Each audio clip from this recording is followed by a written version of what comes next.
Yo, I'm Nez, and I'm in the backyard, dropping another impromptu review on y'all. And this time, what we're going to be doing a review of is the BAM. This is the Havahart live animal cage trap. Now, it's pretty much what it says, self-explanatory. It's a portable trap to trap small animals such as squirrels, weasels, and chipmunks, as shown, as shown on the box here. Humanely designed for safe catching and releasing. Galvanized steel resists damage and rust. Ideal for catching chipmunks, rats, small squirrels, small weasels, and similarly sized animals.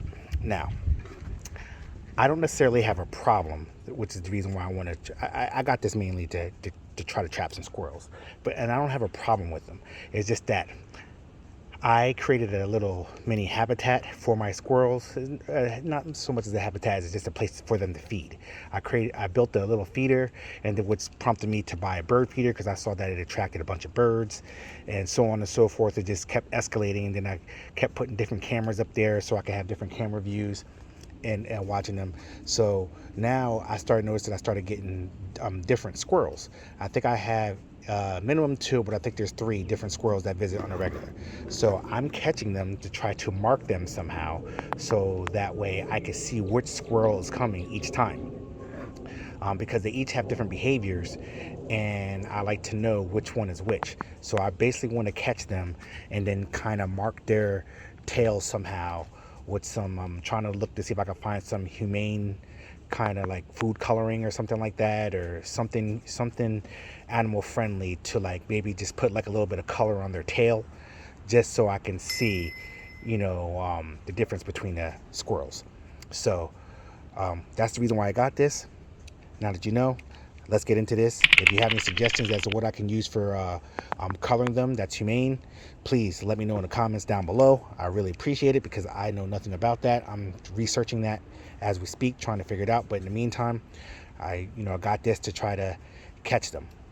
So let's go around the box real quick, then we get into it. But before we get into this, why don't you go ahead and hit that subscribe button and also hit that notification bell so that we can be notified whenever I put out videos such as this. And if you're feeling this video, you wouldn't mind, hook me up with a thumbs up, baby, and also hit that share button so that way you can let other people know of the content I put out. I'd really appreciate it. It helps the channel out. And now that I got all the politics out the way, let's get into this. This is basically the front of the box right here. Bang. Havahart animal cage trap. All right, basically all the stuff that I read to you. There's your barcode right there. One trap, the size is, this one is 17 inches long by 5 inches wide by 5 inches high. Same thing on this side with the addition of my the label for them sending it to me, and it looks like it's also in French, so anybody who speaks French can read that. Bottom of the box in French.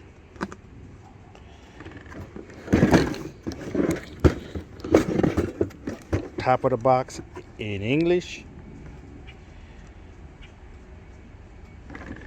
And then the bottom's got all kinds of info here.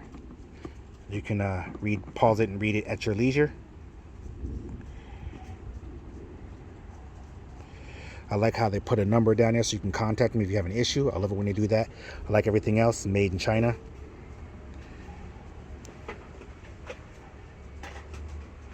Basic operation looks like. Okay, so let's get into this bad boy. I'll fast forward all the boring parts.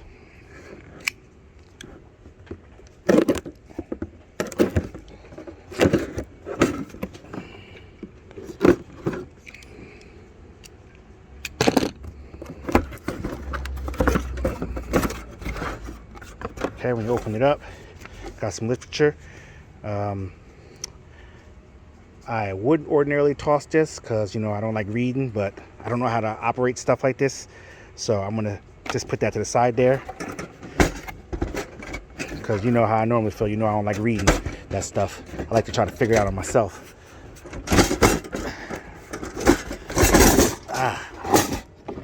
Nothing else in the box there. So this is the trap. Got a little handle on top That's that side of it there. This side of it right here. Oh, you didn't see the other side, sorry. Here goes the other side of it right there. And then this side. Now you can have two going at the same time because there's two doors there from the videos that I watched, so you can set two traps at the same time. But they say that if you're trying to catch a squirrel, it's best to do only one at a time, because squirrels are very intelligent and they're really good at figuring out how to get out of stuff. So if you set both doors trying to catch two squirrels, what you're going to end up doing is catching the squirrel on one side, and then the squirrel is going to be able to get out the other side. So it's best to just leave one down and then one up, to do one squirrel at a time, which is primarily what I'm going to do. Now what I'm going to do is I'm going to read some instructions, try to figure out how to work this, and then come back in once I figure all that out and set it all up. Catch you on the flip. Okay, we back in. I watched me a video or two, and now I can tell you how to set this up for you. So basically, let me try to bring this camera down so you can see it better. Basically, you have two things here, okay? You have this long wire here. This controls this side of, and then you have this wire, then you have this one right here, which is the whole one with the handle on there, that controls this side. You want to open this up. This swings down there and catches right there in that little thing right there. So you open that up and swing it back at that, so that way it swings freely like that. So that way you can open this side, and you open it up by pushing down. You have to do both sides. Now when you push down like so, and it's going to push down both rods, and then you pull this little doohickey down here in, up and in. Let me bring it up so you can see it. It's this little doohickey right here. You're going to pull it right up in there so that it catches this part right here. Okay? It took me a while to figure it out. It took me a while to see it. But basically, you just want to make sure you pull it down and then just kind of like pull it up and then out, so that way it holds it. Okay, now that's going to hold it both open.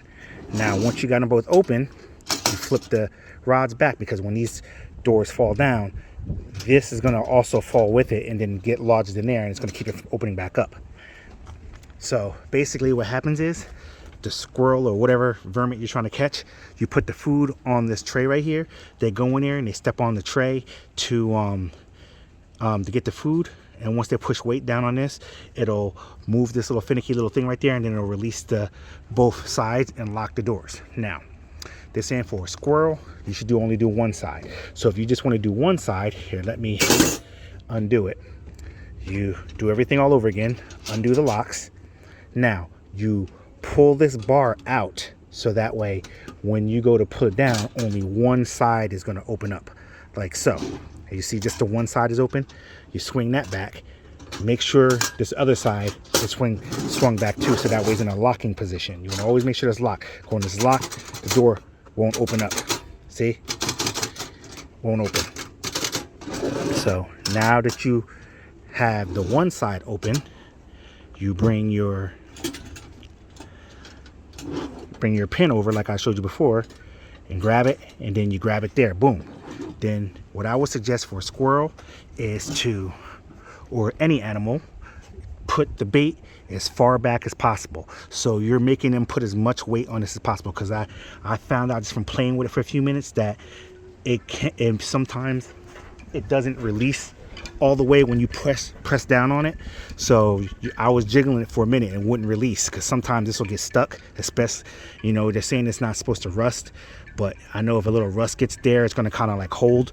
So you want the squirrels to agitate that as much as possible to make sure that it locks on them. So I would put a bunch of bait back here in this side of the cage, so that way the squirrel's going to come all the way in. They're going to rest all their weight on top of this thing, which will definitely make it move and lock them in.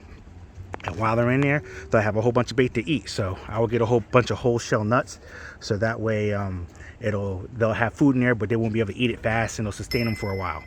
So now that we figured all that out, now I'm about to go set my trap. So I'll catch you on the flip after I get it all set. Okay, we back in. This is my setup that I have here. As you see, I got the one side open. I got some corn and some peanuts in there. You know, those whole shell peanuts, they like that. And I dried up corn stalk, corn husk I should say, dried up corn, they like that too. You know, just for some extra added security, I threw a couple rocks on the back in case the squirrel starts getting rambunctious and try to ram its way through. So you know, hopefully the squirrel doesn't get too crazy and we catch it. But we shall see.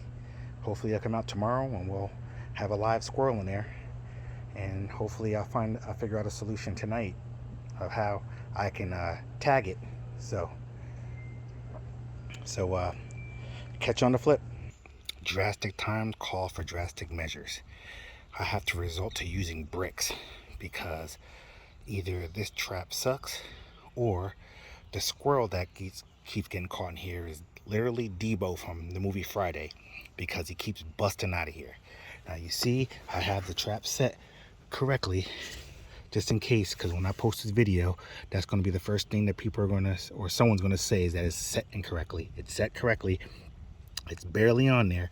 So as you saw before, the trap definitely sets and it locks, but for somehow some way he keeps getting out. So now what I'm going to do is what I did here. I put a stick over there on the other side there, so that way he can't push out of that side. Not to mention I got like a little boulder type rock there. I got some rocks over here on the side to keep him away from the bait. He seems to love those peanuts because he keeps coming back for them. I have, as you see, there's a couple videos of him just searching around trying to get to the peanuts from the outside. But you know, so right now I got this brick on here. So when the trap sets, that brick's gonna fall. I'm just gonna show you a little demonstration real quick. I'm gonna stick the stick in here and set the trap off so you can see. Okay, so before when it fell, it kind of just slid down, so I kind of have to lean it forward a little bit so it doesn't tip over like that. But basically, it usually lands like that. So hopefully that will keep him from, or her, whatever kind of squirrel it is, from getting out. So I'm going to reset this trap, and hopefully we catch ourselves a squirrel. If not, this is my third attempt at, you know, actually trapping him, and somehow the squirrel will have figured out a way to get out. If that's, should he figure out a way to get out again, that means it's clearly not me. It's clearly the trap doesn't work for squirrels. So then it's going back. So here's to hope, and cross your fingers, everybody.